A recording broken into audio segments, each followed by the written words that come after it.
Hello and welcome to the Warp Shelf. I'm Frank Duran. I'm Deshaun Vasquez. And today we're talking about Shang-Chi, the triumphant Kung Fu return. I'm just kidding. Kung Fu is out. It's martial arts return of Marvel movies to the cinema. The big swing to try to capture audiences back into the cinema. An exclusively theater experience, because unlike Black Widow, this won't be a Disney Plus thing, at least not for a little bit. But it's kind of like, this is the first, it's kind of sad because I left that movie and I was like, man, I need to see this again. I wish it was right now on Premiere Access so I could buy it, because as much as the Premiere Access probably killed a lot of their sales, I was definitely like, put it out maybe the third weekend, like they're doing with Candyman, where they're putting it on demand already 4 weeks out of. Ooh, really? Good. Yeah, it's on demand like this coming soon. Because I was worried because we're starting to creep up on October, right. And I was worried as to whether or not I could add the new Candyman to the list. 30 films I'd watch with my buddy, because I really liked it. I want to put it on the list. But I'm like, I really hope it has a fast turnaround for a home release. Yeah, well, they already have it on demand. I don't know about home release, but it's definitely Shang-Chi. And I'm gonna mispronounce it many times today, guys, so I'm really sorry. But just they made the joke in the movie. So yeah, just Shang-Chi. pretend that the A is an O instead. There just you go. In your head. Take away that little line that makes it an A. And Thank you. that scene in the movie cracked me up because you had told me about it already. You saw it before I did. I'm like, yeah, that scene is for you. Yeah, that scene is specifically for you. For me. So I literally sitting there being like, Shang-Chi, like with them. I was like, and the Legend of the Ten Rings, which is a cool subtitle. I like more creative subtitles.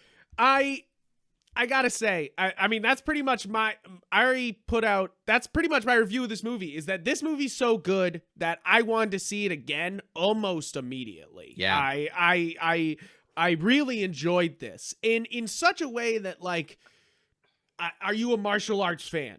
Have you ever thought, man, I wish some big budget studio would just waste a shit ton of money on a martial arts movie, because they're always bare bones. They're always, there's definitely an urge for it. Like martial arts centric films, especially ones that are specifically, or at least mostly, American productions, have like really just kind of gone away. I would say it's pretty much after like the early 2000s, they just went away for a bit. So there's that urge that's there for it. I think there was a couple failures, I think, at the box office, and that really made the producers shy away from it. And I'm hoping that Shang-Chi will be the big green light to a lot of other martial arts movies, being like, hey, if I drop a ton of money into this, we can get a really epic martial arts movie. And that's what we're getting here, is we're getting some Disney money, some Marvel money, martial arts movie that's pushed to the nth degree in a really fun way. I went into this being like, okay, I'm excited because I think, and I'm going to mispronounce his name too, Simu Liu. I think it's Simu Liu. Simu Liu. I think he's the perfect Marvel story. I think Disney crafted this probably too well, is that he tweeted at Marvel being like, hey, what about an Asian American hero way back in the day? Before Iron Man, like right when they announced Iron Man, he tweeted at them saying that. And then he tweeted at them when he found out about Shang-Chi and was like, we need to do Shang-Chi. He tweeted at Marvel being like, hey, I could be Shang-Chi. And Marvel literally was like, yeah. Like they were like, yeah, he's it. And to be fair, he is, like from... I'm not a big, you know us, guys. If you listen to this podcast before, we're not the biggest Marvel fans. I wouldn't say we're not Marvel enthusiasts. We're big not Spider-Man fans. I think that's where our love binary. Comes from. We don't get all elitist about it. It's just like, no, you must pick a side. Like, we love and respect both universes. But as far as what stories tend to speak to us, it tends to be on the DC side a lot more. So we're not as well versed in Marvel like universe lore as we would be for the DCU. Exactly. So it's not like I went into this being like, if they mess up my Shang-Chi, I'm gonna be pissed. I went in being like, surprised me with a hero I know like this much about, like I know him. I know I've seen him in events, comics that I've read, like I know what he does. I've read the Domino comic that Gail Simone did where he pops in, and I really love. I mean, I still haven't read that run, Gail and I've heard Simone. great things. Gail Simone, Yeah, like that's all I basically have Gail to Simone. say. Gail Simone Enough all said. the time. Enough said. Is that she's always fantastic, and basically she was signing off on this movie months ago. She was like, Shang-Chi's gonna be amazing, and you're like, if she's saying it, we might want to listen. Yeah. And I really I think that even though Simon Liu is the perfect story here, he's the perfect like, wow, like you did a great job, Disney. You crafted this like story of he tweeted at you and then he's now a star and blah, Yeah, blah, blah, you blah, gave blah. the people And what they wanted. exactly, it's like this big like pleasing the fans, but also like he has the guts to tweet at Marvel. It's a story. It's absolutely probably fabricated, but at the same time, it makes us all feel good, and It's like the opposite of what's going on with Jeopardy right now. Right? Yeah, exactly. We don't even need to get into that. But I think the real revelation of this movie is Zhao Winwu, the character played by Tony. Oh my goodness. I think it's like Lung or Tony Lung or Lung. He is a freaking revelation for this. Oh man, is this the was first thing so you've ever damn seen him good. in? I think so. I want to say Because I know him specifically from a movie called In the Mood for Love, and I love that fucking movie. I think that's it. I've seen him in because I mean I haven't seen Red Cliff. He's a huge star from over on that side of the pond. He's huge. That's the thing is the movies he has here are gigantic Chinese movies. In the Mood for Love, Internal Affairs is the movie that is Departed. Like all of America's like I love Departed. All of Boston's like I love Departed, and you're like yeah, but it's not really like. You want to completely flex, stolen. You want to flex as a film nerd? Tell people The Departed is actually a remake. Yeah, right. You're like what? Huh? But I think he is so damn good here. He's absolutely astounding. I think he steals the damn fucking show. Great. And it's the confirmation and the validation that I've been craving since 2013. So it's 2021 now. Like 10 years. Deshaun, are you saying this movie may have made Iron Man 3 better by like this much? No, it just made Iron Man 3 even worse in retrospect because it just made me realize, oh wow, we were making this way harder than we needed to be. Oh my god, right? Here's the thing. So we're obviously getting into it. We're gonna get into spoilers, guys. Yeah, basically. Cheers to anybody who hasn't seen the movie yet. Please, basically, our review is please go see this movie. This is the biggest budget martial arts movie, and I basically just want more movies that literally have the balls this movie has. If you've been craving sort of like an Asian influence as far as like storytelling is concerned, that like martial arts style, if you're a big anime fan, this scratches that itch on a lot of levels. Yep. It does. And I do think for the guys leaving before the spoilers, there is some pacing problems, and we will talk about that. Yeah, I agree. But I do think it really fucking swings at the end, and that I fucking forgave I was like, okay, you brought out a fucking kaiju. I was like, okay. Yeah, so we're basically in the spoilers now. Yes, but basically, yeah, spoilers, guys. Pause this, watch the movie. See it in theaters, see it as big a screen as possible, then come back and listen to this episode. So what I was going to say is, yeah, we all knew from the advertisements, they were sort of playing coy about it, but not really. Like we knew the Mandarin or some form of the Mandarin, the real one this time, we swear, was going to be in this film. The real one, we swear. And so what they decided to do was actually pretty ingenious, because we sort of shot ourselves in the foot with the Trevor Slattery stuff in Iron Man 3, and they're still worried about... It's like I understood. It's like even now I understand what Shane Black was trying to do with that. Like I understand he was trying to be like, haha, isn't it funny you thought this was gonna be a normal Marvel villain, and obviously I played you guys. And you're like, and it's also like that sort of there is something to be said about like the nuance of just like, oh, like Aldrich Killing being like, look, the moment that you yeah, put a face on evil, you can nationalize people. Just like, okay, yeah. there's something deep to be explored there. But it ain't really in this movie. And Aldrich Killian as a replacement is really fucking boring because I Yeah. was down for what they were doing with that version of the character up until the turn. And I was really entertained I by it. I don't know. Have we talked about? I mean, I guess we're talking about it now, but like, kind of, we don't like Iron Man 3. No, I think it's come up like maybe a couple maybe a times, couple but times, but I think it's because Iron Man 1 is the real like Jon Favreau classic. Like that's yes. one literally. It's funny. I think of. It's funny. I think Iron Man and Home Alone and like a bunch of other like classics like that kind of line up together. It's weird. I think it kind of lines up with like a movie classic.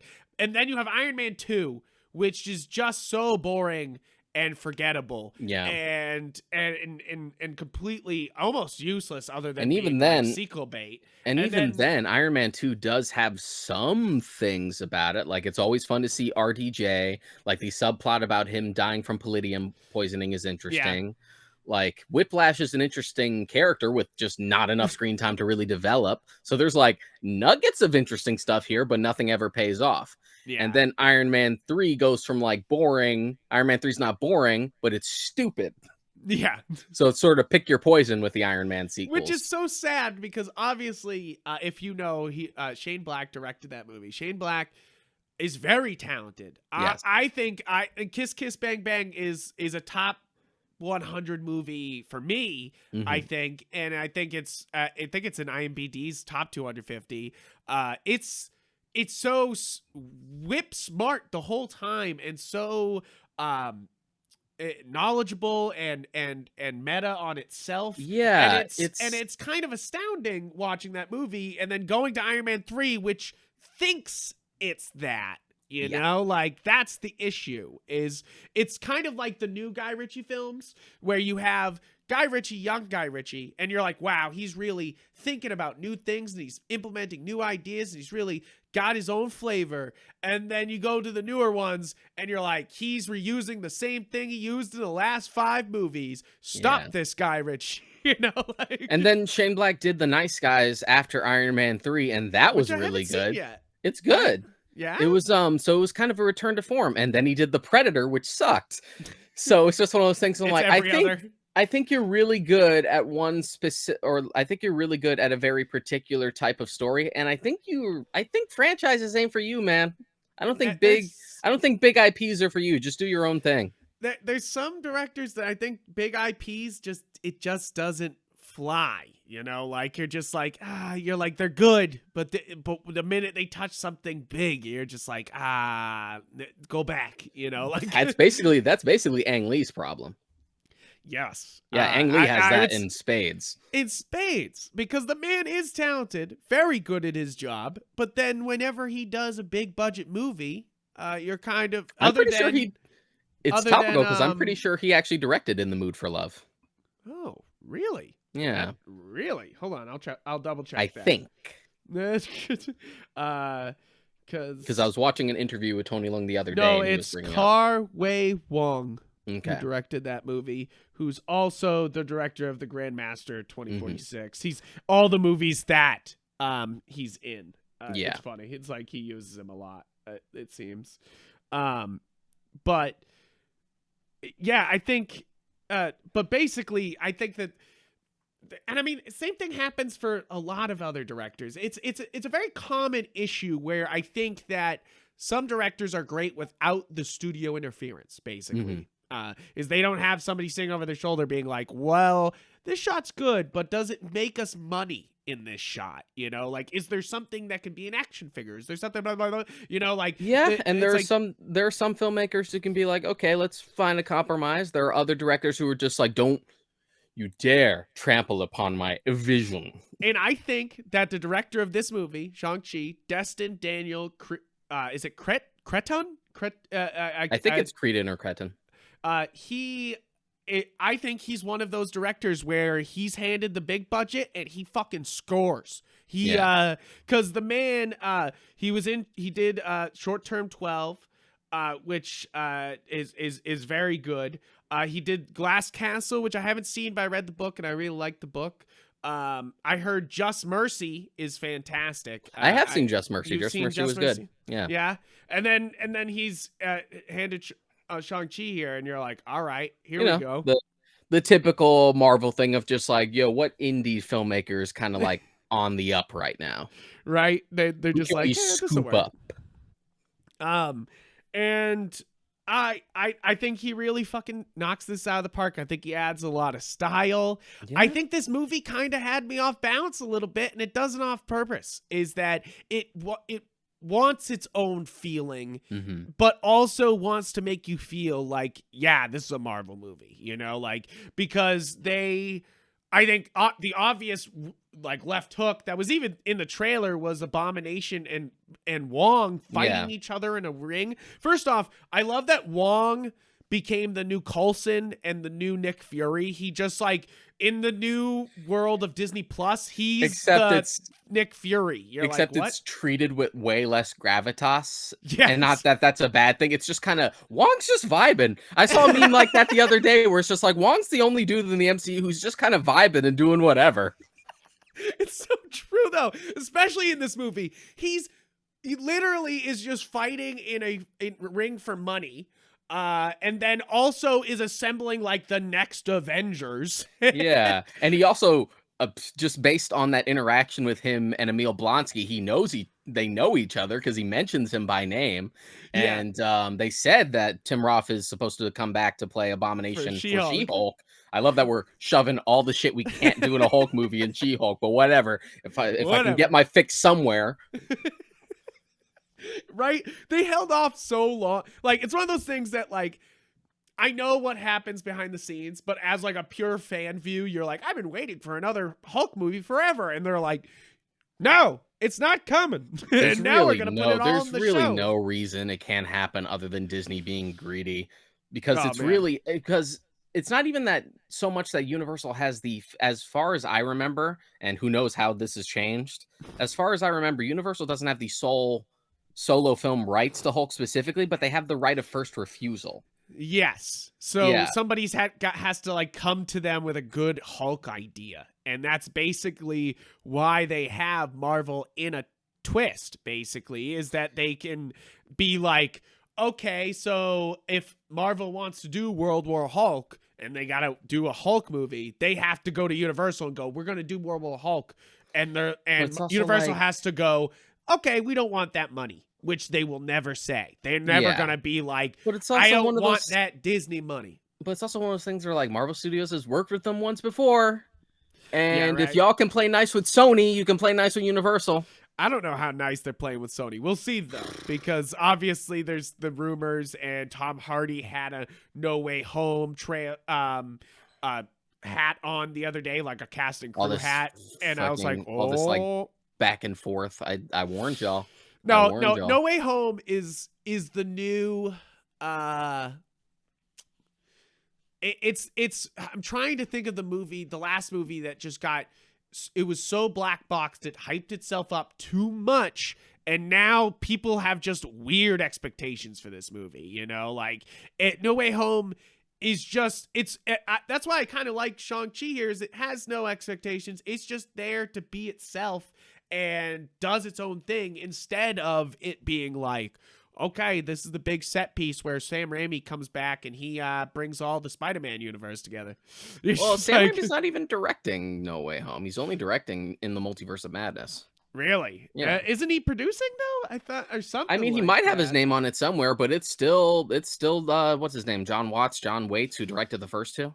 Yeah, and it's just like, oh, okay.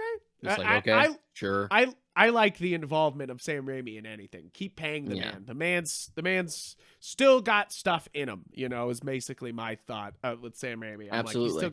he's still got But the win in him. going back to, like, as far as characterization is concerned, because we, like, went on a whole tangent once we started on Iron Man 3. Yeah, The sorry. Mandarin is sort of a tough nut to crack because it has that, like, stereotypical, like, It's even in the name, like it's yeah, kind of like, right offensive off the in the bat, name. the Yeah. sort of like yellow scare attitude towards there's approach to a villain like that from those days. But to be Yeah. honest, if anyone has read comics involving Iron Man within the last 20 years, even further back, we've sort of come around on that to sort of modernize that character and not make it as problematic. Like, the Yeah. easiest way to do it the first time would have been to pull from the version of the Mandarin from Matt Fraction's Invincible Iron Man run. That's a good one. Like, That's a damn good yeah, one, and when guys. If you you haven't Google read the that Mandarin, run, that's literally the image you see most of the time. It's it's either like funny. real classic stuff or it's Mandarin in like a black suit and tie with just rings on, like corporate businessman. So we have to address that right now then. This movie, I think, did the smartest thing possible, is that they had the Mandarin and the 10 rings is literally 10 finger rings. But obviously, we just had the fucking Infinity We had the Infinity Gauntlet, so it's gonna too much of a parallel, yeah. If you literally had it, oh my god, everyone would be like, does he have Infinity Stones on the rings? Yeah, exactly. Like, which is why it would have been great if we did this back in Iron Man 3, because maybe you could have even like retconned it for the MCU to be like, oh, the 10 rings are actually like an attempt. Yeah. Like an attempt to be like the Infinity Gauntlet, but they're not the real thing. Like, you could have done that for like universe building. But because we're in a post-Infinity War world, it's sort of weird and too similar to do that, so we had to shift and change them. Okay, that makes sense. So they got real creative with it. The sort of like braces, armbands that like shift with different abilities. That was dope and creative. And what we did for the Mandarin is we basically made him a composite character. He's a combination of the Mandarin as in Iron Man's arch nemesis, but he's also Shang-Chi's father in the comics, which is Fu Manchu, which is really yikes. Yeah, which is also a clever way to get around that. Yeah, they're like, we're not gonna do that, but also you got the character. Shut up, fans. So it was in a way where it's like I was satisfied because this is very noticeably the Mandarin that I know and love from the comics, but also a new thing. But that new thing really works. So I don't know the exact name of the weapon that they changed it into. The rings there. It's a certain type of South East Asian weapon, and it literally works sort of like that, where they're like they have the rings on their hand and they're blocking, and it's a lot of like adding to the punches, adding to the blocks. And in here, I love the way they've done that, but they've added like that Avatar fun to it, where they do the martial arts move, but then the ring adds the power to it, kind of like in Avatar: The Last Airbender. That whole like extension of yourself. Yeah, they do the martial arts move, and then it comes out with an actual effect instead of it just being the martial arts move. And I think that I think they did such a good. I think it was a good idea to save the 10 rings fully going all out until the end, and they really fucking send it when at the end, and you really get to see it. Really and what's great about it is that the none of the trailers like blew their load. No, like I thought they did. I watched those trailers and I was like, did I just watch everything funny for this movie? I remember thinking that. Or just like, have I seen all the big set pieces now? Yeah, and then I think that's one of the reasons why I was so happy with this movie, is that I walked out being like, that was a lot bigger and badder and more fun than I absolutely expected. You know, like I went in being like, they're gonna try to do Iron Man again, like as they've tried to do with every Marvel superhero. They're like, we're gonna try to do Iron Man again. Is it gonna work? We'll see. But they sort of fall into those traps here with kind of a slow beginning, of trying to like sprinkle in the origins. Yeah, it But didn't bother me too much. I've said it before, like there is like origin story fatigue is definitely a thing if you watch a a lot of thing. superhero movies and it's even worse when you read comics. You're just like, dude, I know the score. Just Yeah. get on with it. And Dude, again, the Titans only you they just launched a new comic called Titans United, and it has all these fucking new Titans in it. And guess what the first fucking story is that they're retelling in the beginning of Titans United? what? Jason Todd's story again, Oh because we god. don't know it. Nobody knows Jason Todd's origin story. It's God okay. Maybe when damn we it, actually dude. get Jason Todd in a live action film, then the general public will not need to hear about it again. Yeah, we can shut the Ugh. fuck up. Like, there's a whole cast of Teen Titans, all with different origin stories. And we start with Jason fucking Todd. Are you fucking kidding me? Who doesn't know that by now? Like, but Not whatever. everyone is us, Frank. I know. But I yeah, know. origin story But Jesus fatigue is definitely a Christ. thing, and I've said it before. The only time where I like the first time I ever felt it was Doctor Strange, as far as Yeah. Marvel is concerned. That was the And first one where I was just like, God, get on with it. I just want to get to the cool shit. that's why I've been loving What If. I know this is not a What If episode, but I've been loving the What If series because it's like, what if we had balls? And you're like, yeah, what if you did? Like, and I still have only seen the first 2 episodes that we had watched together. really, But I've been hearing that like they were doing some crazy shit now, they so I just got do to sit down and like watch the rest. they do the Doctor Strange episode, and they do basically what if Doctor Strange lost his heart instead of his hands, and he loses what's the Rachel McAdams' character? She Okay, Dr. keeps Palmer. dying instead of him losing his hands, and of course that sends him on a dark pathway. And it's basically Devilman Crybaby, but with Doctor Strange. But the thing I mean by it having balls is they're like Doctor Strange origin story. We're done. Moving on. And Yeah, they good. fucking sum it up in literally 2 fucking sentences, and they move on. That's And why it's it's just been nice to have some of the films that just don't do it. Like Black Panther yeah, wasn't an origin story. We sort of already ticked that box in we Civil did. War. Like we put Yeah. him in Civil War, you got enough of what this character is about, fucking move. I think that's why you don't like Homecoming as much, because they kind of introduced Spider-Man in Civil War, and then they're like, let's do another origin movie just to make sure. Homecoming is like if you started the origin in the middle, and that's honestly not what bothers me. There's like deeper level stuff of what like bothers me about MCU Spider-Man.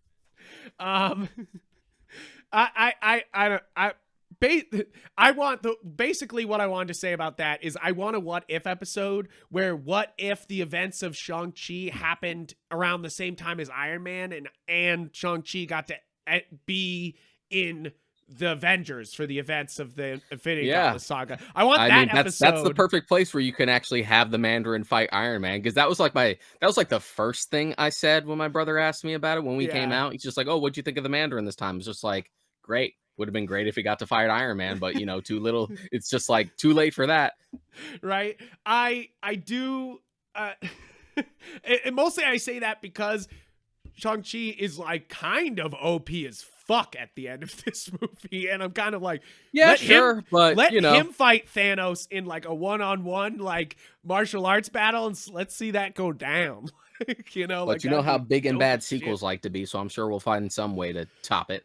I hope so. That's the thing, is like I kind of love this movie as it is, because you're kind of like that it does its story, and Yeah, it's you kind of just done. you kind of did it. That's my concern with the Aquaman sequel. It's just like, well, you kind of just did it. You did it. Yeah. I definitely don't think this has the same problems as Aquaman. In Aquaman, they're trying to shove a lot in, Because and they're trying to do like an entire comic book run in one movie. I think they're in Shang-Chi. They have 2 different movies here. They have the Shang-Chi origin story, and then they have the end of the fucking movie. And they're like, and they're kind of like, hey, we're playing around with the story. We're gonna do him getting his sister and getting his whole family together. But then but then all of a sudden, but then you have the real ending of him going to Oh my God, what's the name of the mythic land they go to? It's like another Uh, dimension almost. It's like Tylo. Talo. Yep. And basically, I fell in love with everything about the Talo stuff because, and that's where I really was like, oh, like I really like turned my head was when they started doing the love fight scenes with him and his wife when they first meet each other. They have that fight love scene, and like, guys, I know you've seen a couple of these love fight scenes before, and you've been like, this is stupid. This one's good. This one, Yeah. I'm like, there's something to this. Like, Yeah, like, it's like very well paced. The only thing I could do without, and the whole movie sort of has this, is that I feel like we use the slow motion close up gag a little too often.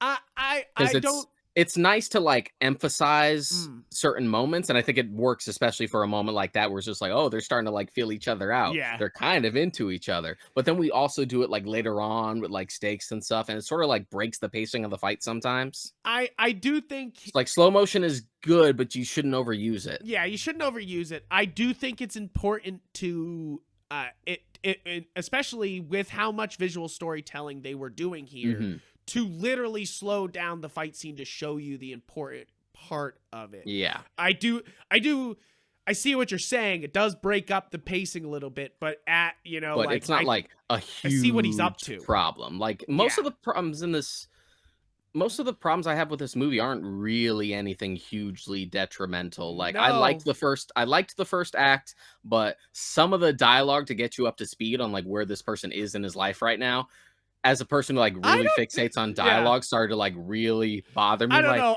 come on, Aquafina Sean, was we've known each other for 10 years, yeah. right, audience? Yeah, I mean, yes.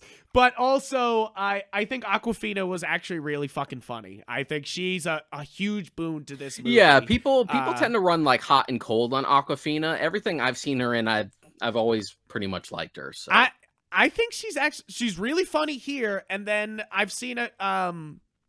What's the one where her grandparents are dying, and she goes to visit them? What's that one called? I know what you're talking about. I don't remember the title. I bet if I open up, it'll be like the first movie that pops up there, because that's her big movie. The Farewell. The Farewell was fucking too much. I fucking was like, nope. I'm turning this off. This is too much dying grandma for me. I'm out. It's just like, but she can still give that like super dramatic performance and really sell it. And I think she has actually a lot of range, and I think she's one of those people that will absolutely take off. Like, and I mean, she's already sort of in the middle of it. She's huge. Yeah, right. Yeah, she's already huge. like the takeoff has already started. We're just at the start of it. Yeah, that's what I mean. It's like, I'm seeing like 20 years more of Aquafina, 30 more years of Aquafina up ahead, because and her and Simu Liu have great chemistry, and I love that. So good. I love that it's in this sort of middle ground where it could either stay platonic or go romantic, and I'm down for either one because they're just the homies. Yeah, right. I really did like that they were like, nope, they're kind of homies, but obviously Simon Liu's ripped as hell, But that door is open.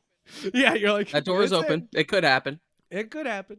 I thought that was actually a really good decision, instead of being like, I gotta protect Katie, like I gotta, like there's and all that like stupid love bullshit that could gum up a plot. I think they really were just like, let's move it on. Katie's doing her own thing and actually is a good contribution. Yeah.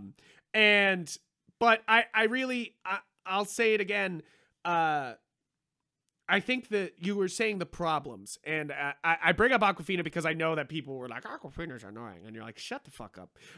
You're like, she's great. They have great chemistry. I think you're right. It's the dialogue. They like trying to catch you up on all that's going on. It can feel a little like the pacings at the beginning is very like, yeah, like it's trying to do a couple things, and you're like, well, is there stuff? If there's stuff that I would see reading the script and would like cross off and be like, we can make this sound a little more natural, then it tends to be a problem for me. Yeah. I mean, that's just, I feel like that's being a a writer. Yeah, And being a basically. creative And watching these is that I you try sit not there to being get like, yeah, and I try not to get into that space of just like, well, if I would have done it, I would have done it right, because there's an arrogance to that I don't yeah. enjoy. You're not But saying you would do it right or better. yeah, You're just but saying just that it line. flags Come it on, for Chong. you. We've known each other for 10 years. Cross that out. Change it to how long have we known each other? And it Yeah, right. sounds so much more natural as opposed to, yes, audience, we have known each other for 10 years. This is vital information that you need to know at this moment. Yeah. But I really do think that um Tony Long is the absolute hard carry of this fucking movie. Yes. He's He and not even in a way where like the other characters are uninteresting, but no. he's the most interesting thing about it, which is great because of what we talked about before with previous attempts to do the Mandarin, but also Yeah. because of that Marvel problem of not having engaging villains. And we have an Exactly. engaging villain. Exactly. So, guys, you have to say it. The fucking number one problem with the Marvel Universe, and I know we're going to have some comments down below, is they got fucking sucky villains. They got terrible villains. Terrible and if they got a good villains. villain, they fucking kill them. And they end it. They're like, that's a good villain. Fucking no more. And they just Terrible like, villains and too much of a reliance on levity.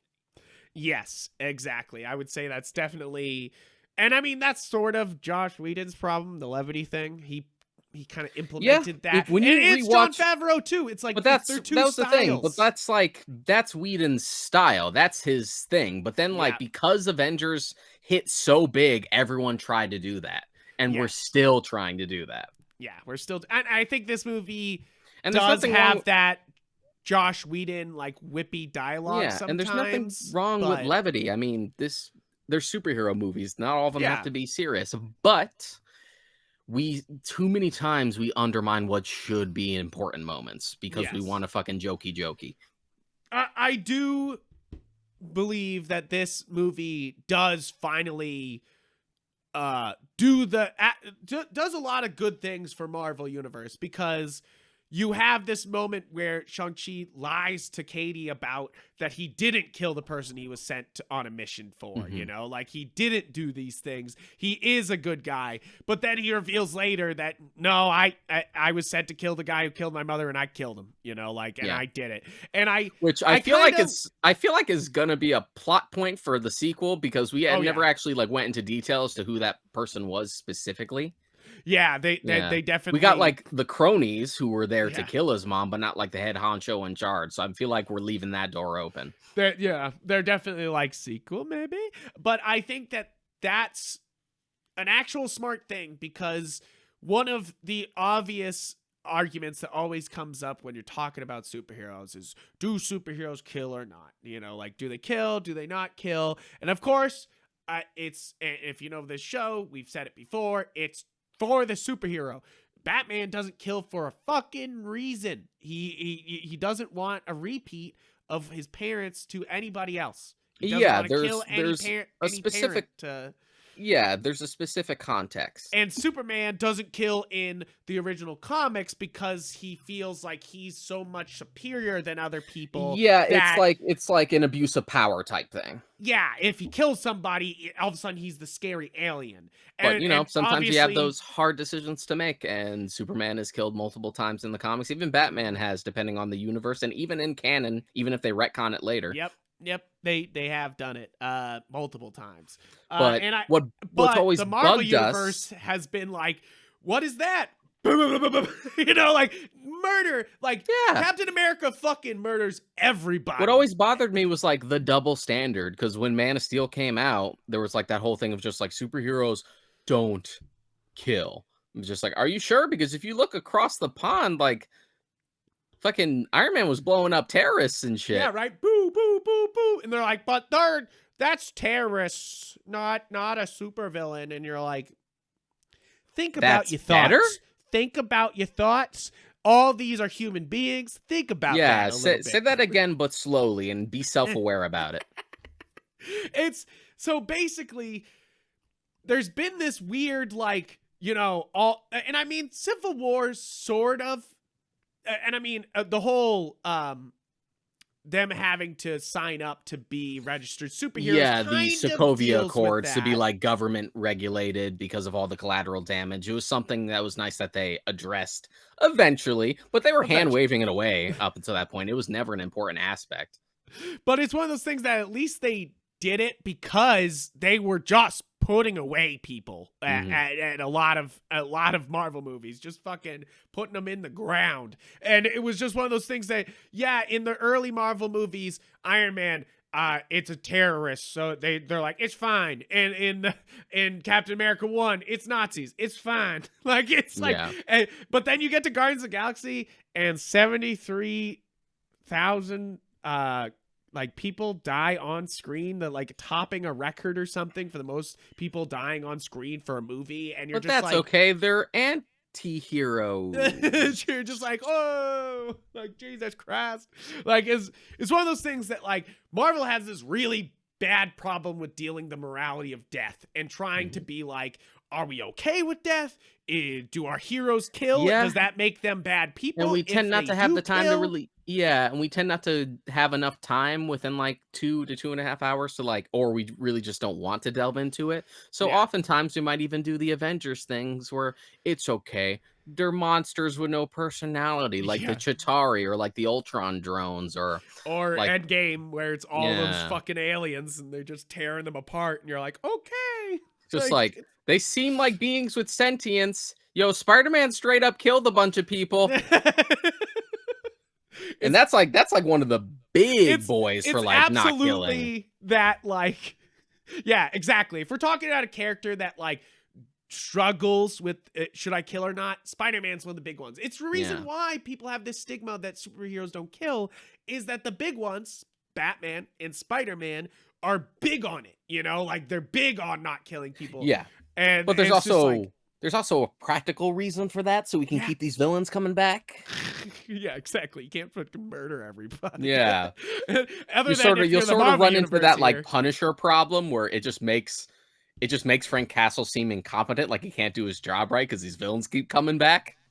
right? You're just like, no, no, no. Punisher would just kill them, and then there'd be a new fucking villain. Yeah. Because he'd put them out. It's just like, but basically, what we're saying is they really delve into that he has this power and he understands that he can take life, and but he wants to use that for good, like he wants, it's like, yes, this guy can kill, yes, he has killed, but does that make him a bad person? Questionable. But that has to be up to you, because it's really about what he's doing now, like, and what he's trying to do. And I think that's kind of an interesting point for Marvel to take, like they're like, It's almost as hey, if like morality in general has no right answer and it really just depends on the person. right, you're just like, Like ooh. there's a lot of factors that go into morals. I like that, because like, even and we're gonna bring it up a couple more times. Even in Dragon Ball Z, they don't even really talk about that Goku just fucking wipes people out sometimes. Just fucking murders them. Not all the time, but sometimes. Yeah. Like, And sure, you can use the excuse, yeah, but they do that thing where like we got to get away from the city. Let's go fight in these woods. Believe me, that's less for a heroic reason and more Toriyama not wanting to draw detailed backgrounds. right? He doesn't want to keep drawing people's reactions to fights. That's the reason why he was like, I'm done with the tournament. We're done with the tournaments. We're moving away from I don't the want to draw tournaments." these buildings. Let's go to like a wasteland. Sorry, you got me fucking laughing about that. What the fuck was I saying? Basically, yeah, go. It's like, even in Dragon Ball Z and in all your favorite anime, it's always questionable about the morality of killing people, because obviously what they're doing is violent. Like what they're doing is, like you're hurting people.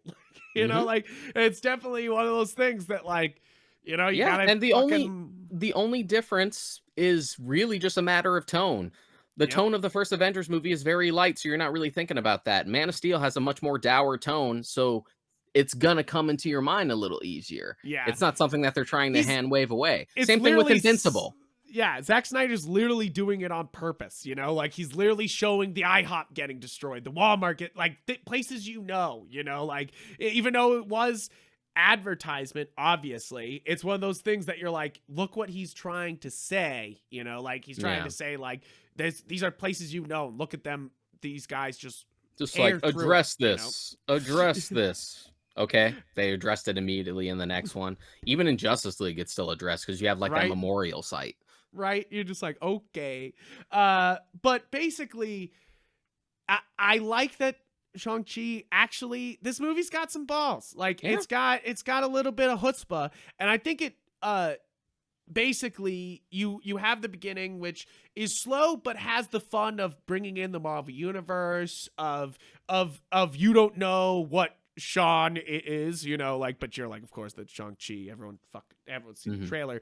But I think the bus scene is actually pretty banging. I actually really I was glad. I was worried that the bus trailers scene. kind of just gave it away, but Yeah. there's some cool shit in there that just wasn't in any of the advertisements. Yeah. But I don't think we brought it up yet. We're so far into this review. The soundtrack for this fucking movie Pretty good. slaps, baby. Yeah. Slaps. I've been listening to it. It's fucking good. It's fucking good. Like, it's not... Okay, so they're trying to go for the Black Panther integration of the soundtrack, where the sounds in the soundtrack are the sounds for the characters, you know, like, and you know, they have the popular songs mixed in, and like, and they're doing a good job here. I don't think it's a Black Panther level of where you literally have Killmonger's noise as the start of the Kendrick song, and then he uses it throughout, like. That's next level sort of shit, like, you know? that's sort of like redetailed, like really detailed, personalized, like leitmotif stuff. Right? You're just like, oh, but I gotta say the real banger of the whole soundtrack, because there's a couple of them, but it's Rich Brian and DJ Snake with what's his name, Rick Ross, and that song. It's for the bus. They use it in the bus scene. That's why reason why I bring it up is it works so well. And first off, I've been listening to Rich Brian for a long time. I think he's great. I really like him. I've been listening to his music for a while, and to see him make that Disney dollar, you're like, hell yeah, get that money. You know, like it's great to see your favorite artists grow and make a shit ton of money off of Disney, you know? Yeah, especially if they start from a really, really small space, like early YouTube stars like Bo Burnham or Issa Rae, who are huge now. Exactly. And it definitely applies here. He did a TikTok, which is great. You can see it on his you just look up Rich Brian on TikTok, and he literally is he's sitting in his room with a mic doing the soundtrack of Shang-Chi, and then he cuts to the final of them mixing it in the studio. Then they cut to like it actually playing in theaters and him being all hype as it plays in the theaters, and you're like that's cool. Literally going from like your house to the big studio to seeing it on screen. You're like that's really cool, you know, like. And I mean, I give all the credit to this movie. And we've said it multiple times. We said it with Candyman. Representation matters. Having all black cast and Candyman was absolutely essential. And so is here with Shang-Chi being an all Asian cast. You're like, please, dear God.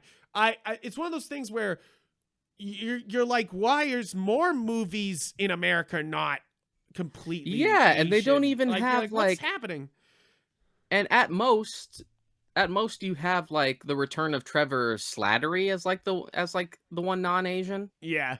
And it's like, but that works because we've tied it back to like what we did with the Mandarin for Iron Man 3.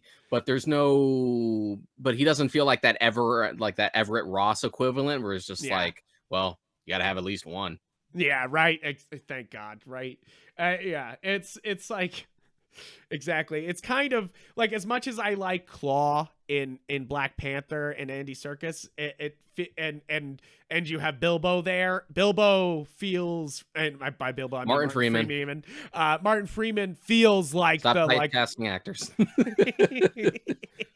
He's Bilbo. Everyone knows it. No, I'm just kidding. Martin Freeman is everything. He's Watson. He blends into everything. He's great. I love Martin Freeman, but he's obviously in that movie like the we got a white guy to be here, you know, type of thing, and you're just like, but why? You know, like, you didn't really need it. He doesn't add much. Whereas Trevor feels organic because we were gonna have to address this. exactly. Like, how are you not gonna talk about that even And slightly? plus, it also makes that All Hail the King fucking one shot from the Iron Man Much 3 better. Blu-ray matter. Yeah, right. You're like, okay, at least it didn't go nowhere. Because All Hail the King short, I remember seeing it before and being like, that's going nowhere, and Hey, it then took a watching it while, but we got after there. Shang-Chi, I was like, hey, this is pretty good. You know, like you're like, there it is. That's a good tie-in, you know, like, and I the thing is that Ben Kingsley deserves to be in a Marvel movie. He deserves to be in a big role. He's fantastic. Like, I'm not fucking complaining about Ben Kingsley here when we're talking about the Mandalorian. I mean, not the Mandalorian. The Mandalorian. Mandarin, sorry. The Mandarin. This would be a much different movie. Right.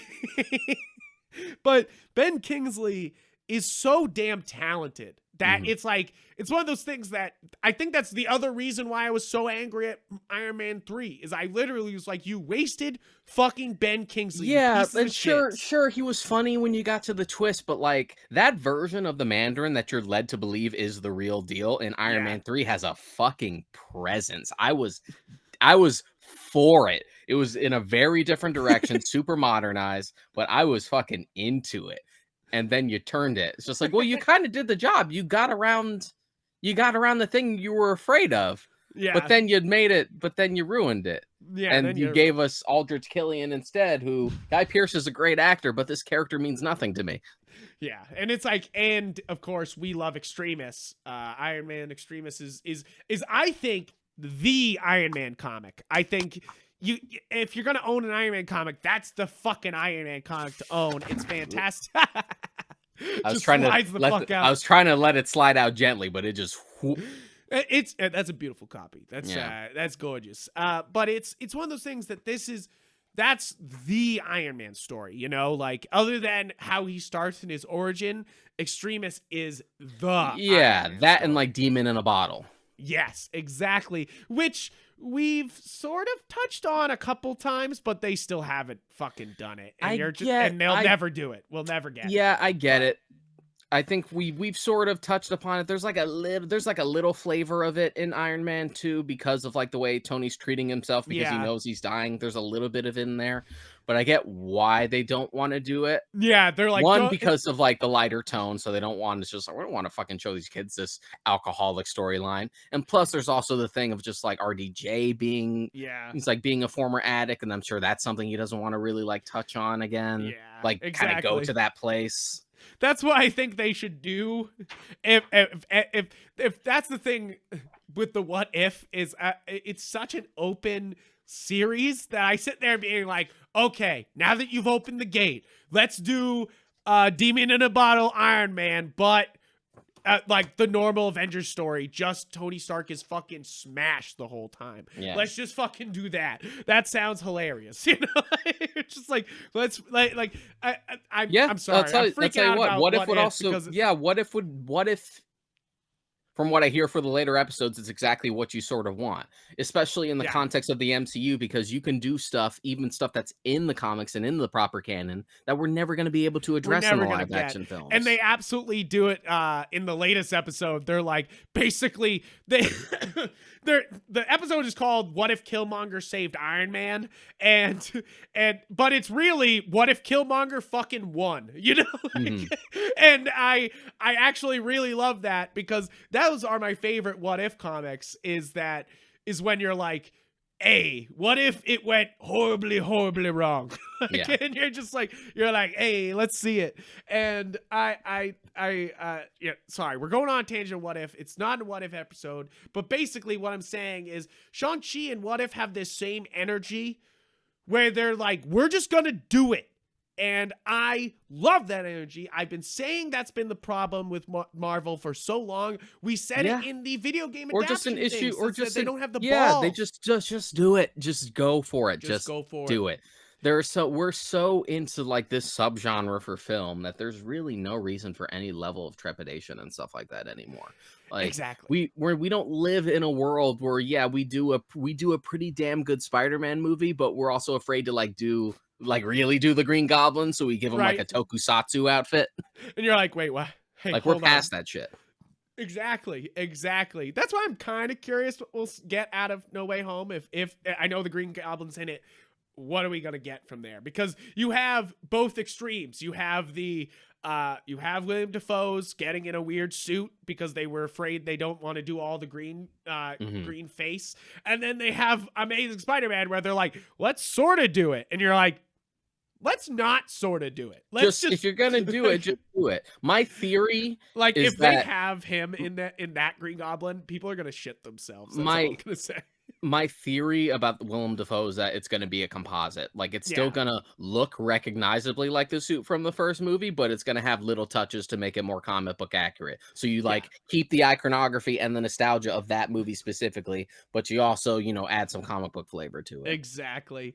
I, it's one of those things that. What the fuck was I saying? Sorry, I We got were just fucking talking about confused just by going for Spider-Man. it and just that, But like, going for it trepidation, yeah. because this movie. And this is the reason why I love this movie is basically it's sort of a Marvel movie, pretty much the same as you've seen. Mhm. Even with it, what we've been saying is them actually dealing with the morality of killing and like, and you're kind of like, hey, some actual good martial arts going on here. But the minute they get to say Tai Lo, Tao yeah.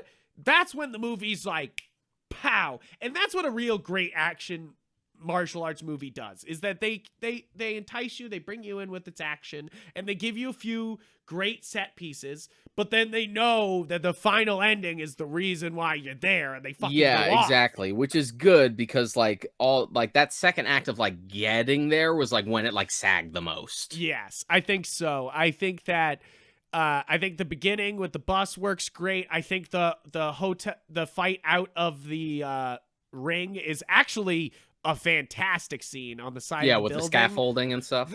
Because obviously it's reminiscent of Jackie Chan Mhm. and his police story movies, because he's done a few like on scaffolding fights and he does it for real. Like, I know that that's obviously not real. Marvel just, like, put it on a green screen and they jumped around, and of course, but like if you really want to see somebody do it for real, watch some Jackie Chan police story movies. Mhm. He's got 5 of them. I don't know how Yeah, many there. even Rush Hour 2 has Yeah, a sequence, like, on scaffolding. exactly. So it's one of those things where it's definitely pointing at Jackie Chan, being like, he's the best, let's emulate him. Mhm. And they really do it up. I think that scaffolding scene is actually pretty fucking awesome. Like, Yeah.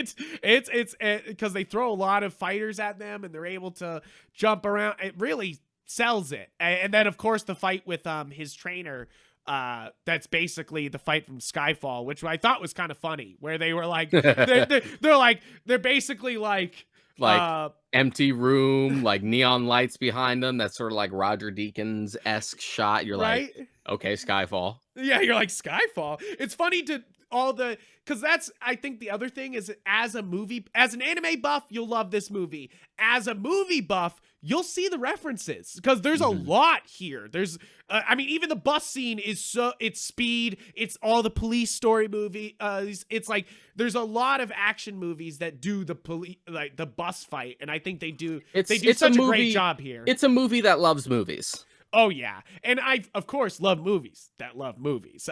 Yeah. You're speaking my language here, and so yeah, they go to Skyfall, and then I think after that is really where the movie kind of slows down quite a bit.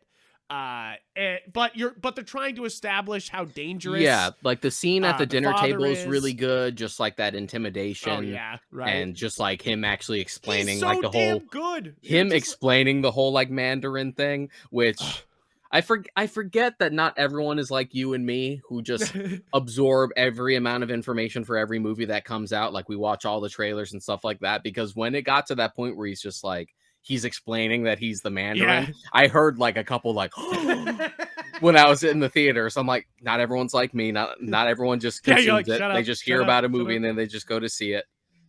Exactly. Exactly. And but that's kind of the fun part there, is that for people who do keep up, you're like, of course, isn't that fun? And then, but for everybody who's just walking in, who's seen Iron Man 3, you're like, hey, and you're like, there Yeah. you go. You're like, hey, connections. Like, but that's the thing is, as much as this movie does itself, it is a Marvel movie. And I think that's one of the strengths of this, is that in a world where Dennis, what's his name, is criticizing Marvel movies for being the same Oh, over Denis and over Villeneuve. again.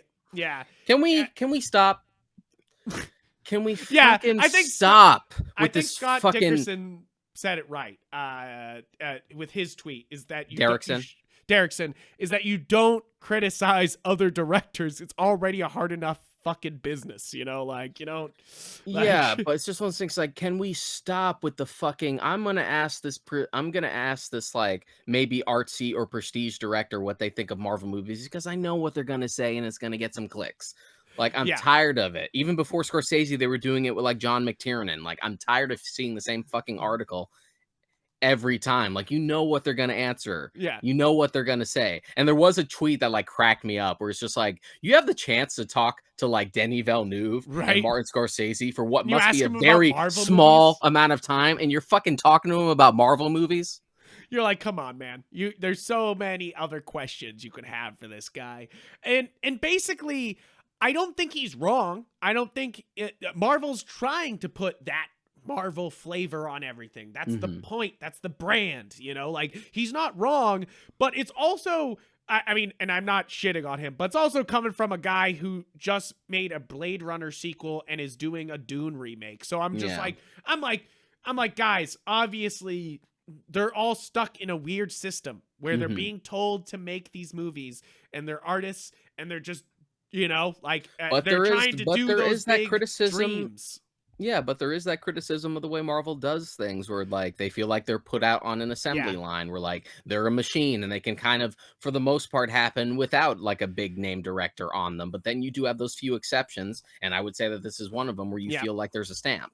Yeah. And I think I hope that Eternals can do that too. I hope that Eternals can be like that movie Eternals. where and after reading the Neil Gaiman book, I'm really excited for that movie. I have But obviously they're not doing that plot from that run, the and I'm thing kind of like the thing about already. Eternals is that Eternals has a lot of baggage even in like Even Marvel canon in for the Marvel. comics. Yeah.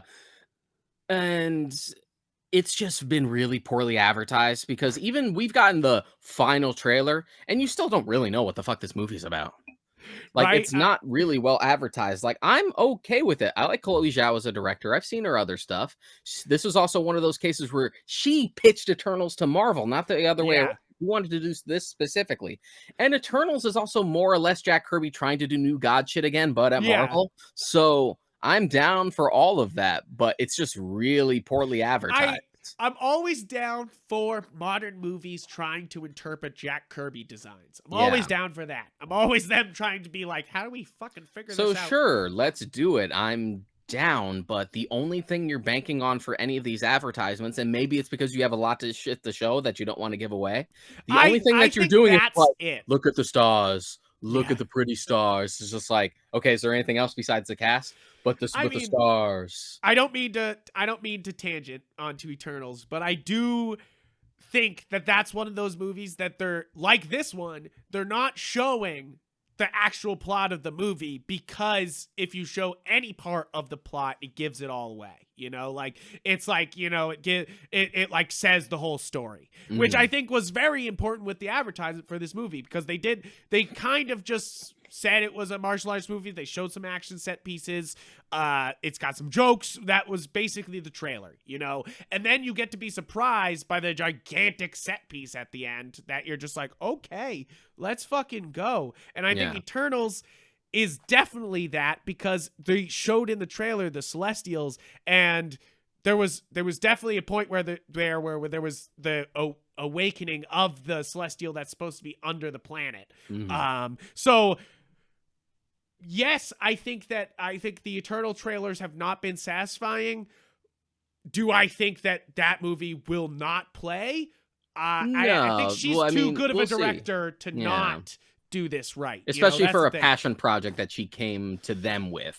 Yeah. And I'm definitely not sitting there being like, please do the Neil Gaiman story, because I think that obviously is a great launching point for a bunch of other stories. And I think that there's, I'm not going to sit there being like, well, this is different, but it did get me excited for it. I definitely Yeah. recommend it. It's not the, but you can't judge it for like, this isn't the one iteration of the Eternals that I know. Yeah, and I think that that's also here with Shang-Chi, is that if you've read some Shang-Chi comics, they're not exactly doing a certain Shang-Chi comic, you know, like they're doing their Marvel interpretation of it. For better or for worse, I'm sure there's some fans who are like, give me my Shang-Chi arc, and you're just like, yeah, but this, There's some baggage on this that we need to deal with first. Be patient. Yes, I agree. And I really, okay, so we've been saying how good the ending is. The ending's great because for multiple reasons. First off, the music is fucking bumping again.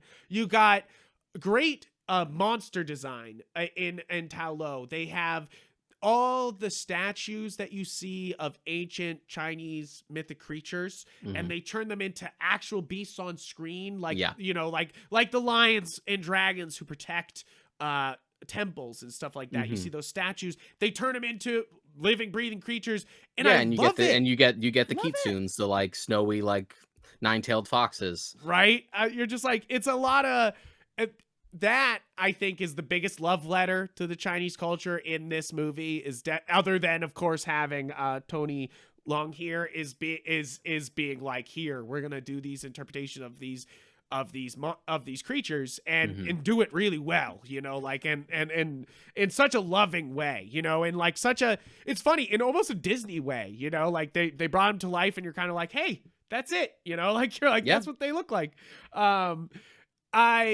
I love that the end fight is just an all out fight, you know, like it is straight up. And Like, the fight between Shang-Chi and his father and Wenwu is already good enough. That shit oh, is great. Like you're like epic. perfect monomyth, just like hero's journey, easy. Like, I love it. I And do then love his struggle of that he hears his wife and he wants to help his wife and he thinks that this is the only way, but obviously it's a other dimension demon who's been some fucking fucking with him. Lovecraftian beast I behind a kind of gate. love that. Yeah, because it was dope. it's like you can see the pain in his eyes. He wants to like be with his son, but obviously you know, like he's being manipulated, you know, like, and it's one of those, I kind of love those like slow motion shots of him like looking at Shang-Chi, you know, like, and I think they do such a good job of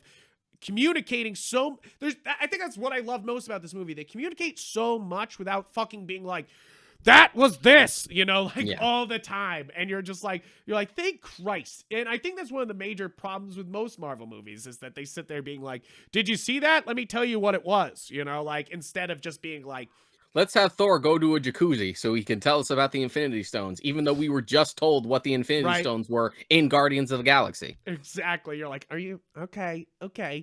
And I think they do such a good job of that, where they're just like, no, we're gonna show it visually, and we don't need to fucking talk about it a ton. That like dark dimension like thing going on. I wonder if this is somehow also tied to WandaVision, because you have that bit at the end where she hears her children. Right. And he opened, it's like they basically open the gate's open, you know, they close it, but it's open, and like, and you could definitely tell that it's happening sort of at the same time as the other ones. So you're just like, oh shit. Is that where that's going?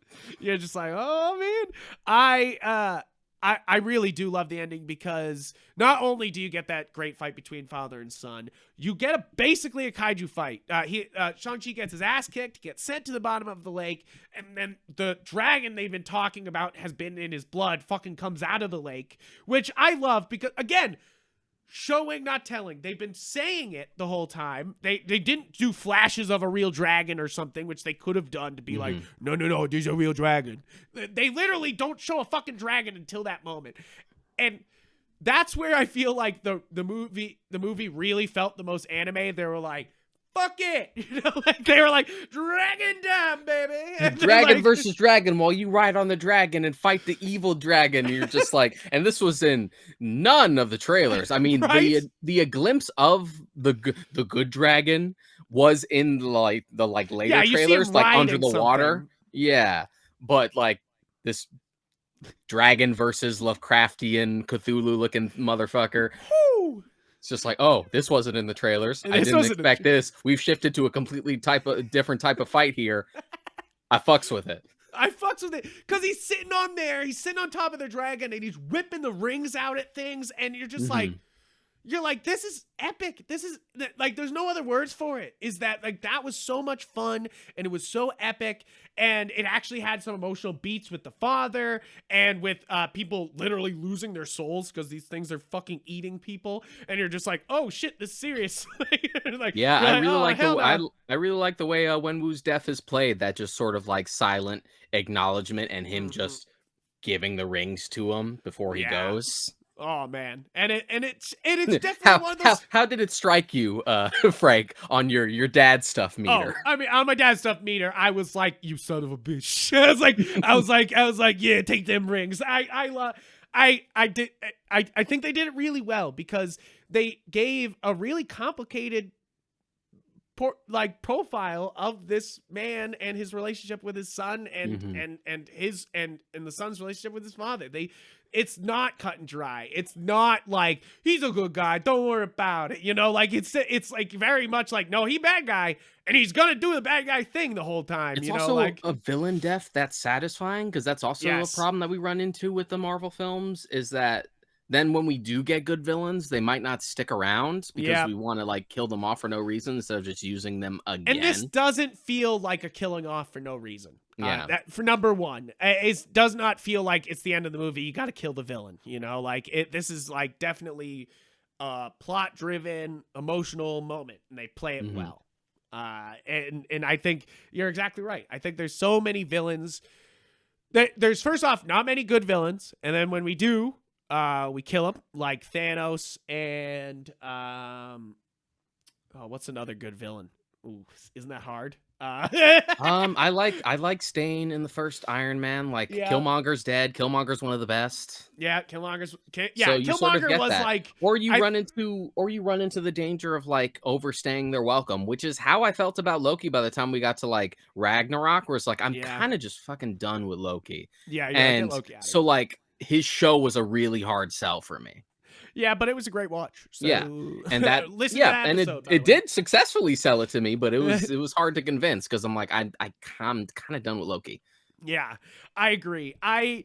It's funny though, in a world where we're getting the most Marvel content we've probably ever gotten this year. This is probably the most Marvel content, even with the years previous where we were getting a Marvel or a Disney movie every month.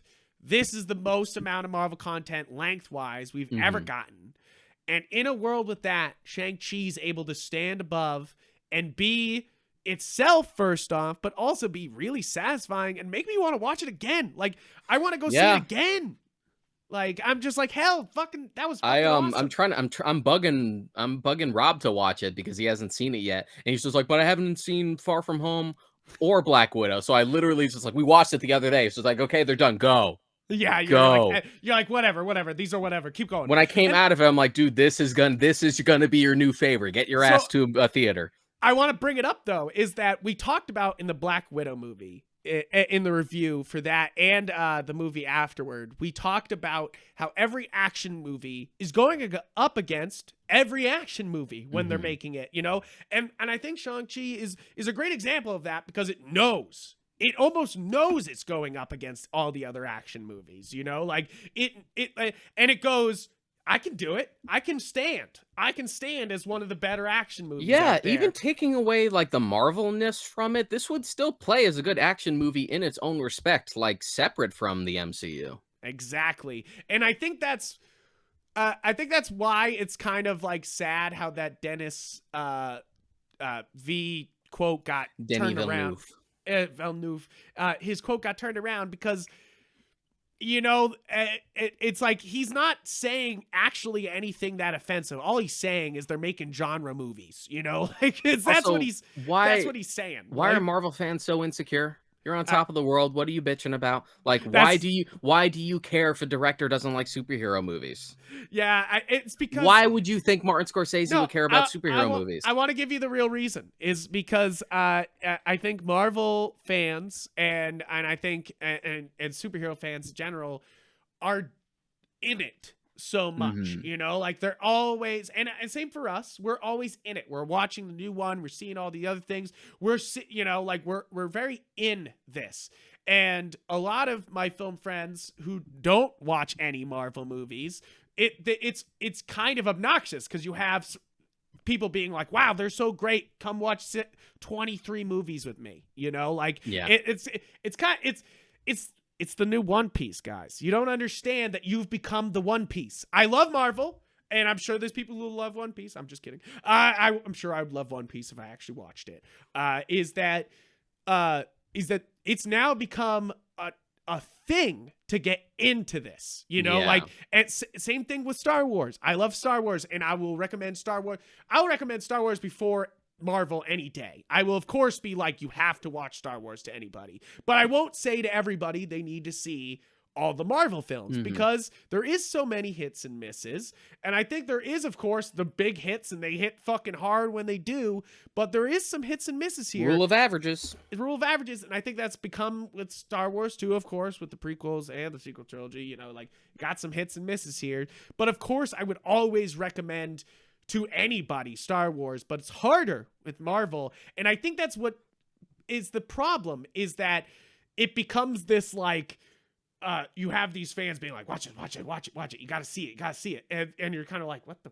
You're like, what the fuck, you know, like you're like, okay, you know, like I'm good. I have all these other artsy movies, all these great movies I can see. I don't need to weigh myself down with 23 Marvel movies or something, Yeah. you know, like, and then all the shows and all the like, I totally get that. I totally get that view. Of course, I think it just becomes one of those things that it's the way you got to view entertainment. A lot of people look at movies and they're like, I'm watching an art, I'm seeing an art form. You know, I want it to be high art. But you also have to take the real reality of movies, is that they're not all high art. They're also popcorn. There Yeah. is also boom, boom, bang, bang, boobies, Yeah, tits, and there's room for bang. both. And there can be specific nuances in that context for either side. Yes, exactly. And I think that it's funny because you have to look at movies as an art form in this way, because when you look at paintings, it's hard for them to make jokes because then they're considered jokes, you know, like Mhm. they can't, you know, like they can't do anything about it.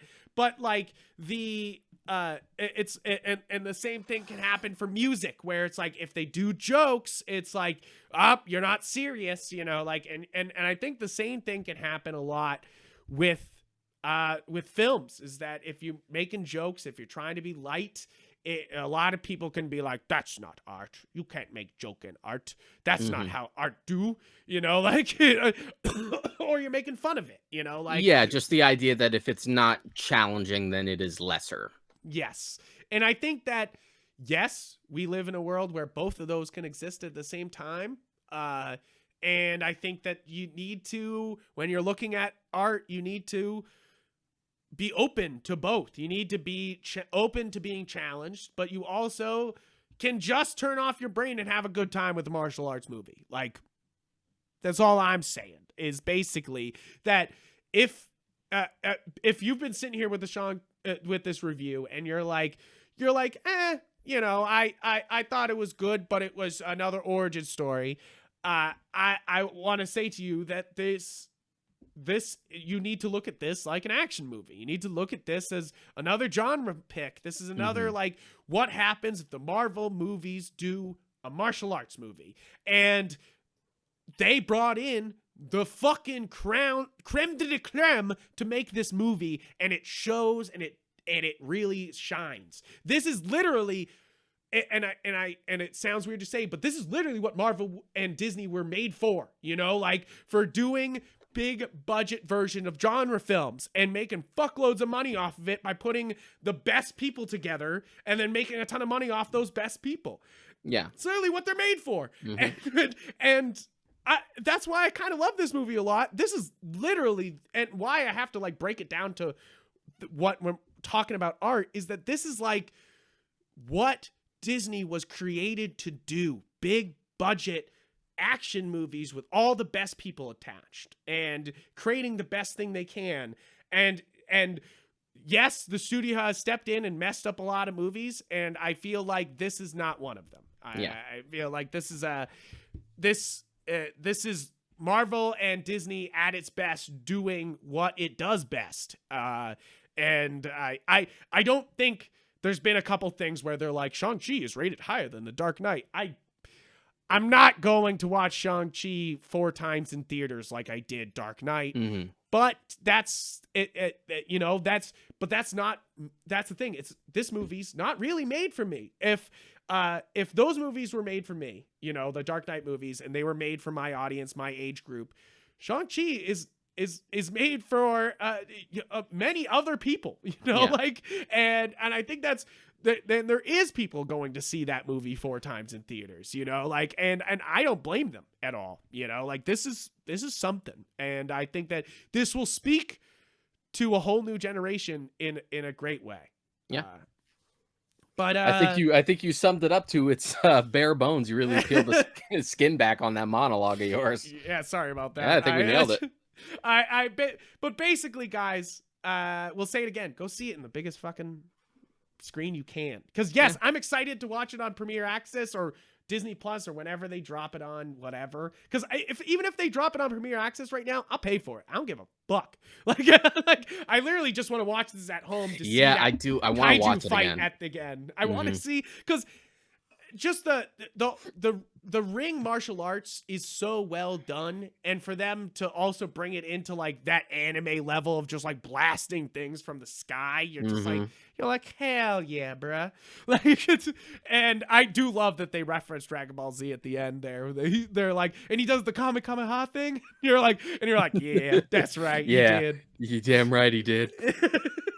And I do think that the ending of this is actually quite interesting. I think we got to say that before we wrap it up. Yeah, the 2 post-credit scenes. Because there is 2 credit scenes. If you walked away before, there's 2 credit scenes. So one is basically just like, okay, you're more or less an Avengers now. Welcome. Let's move on. I do like that. They got, but it's kind of cool because they have the Hulk there, not looking like the Hulk. Yeah, so Bruce is not hulking it out right now. He's Endgame.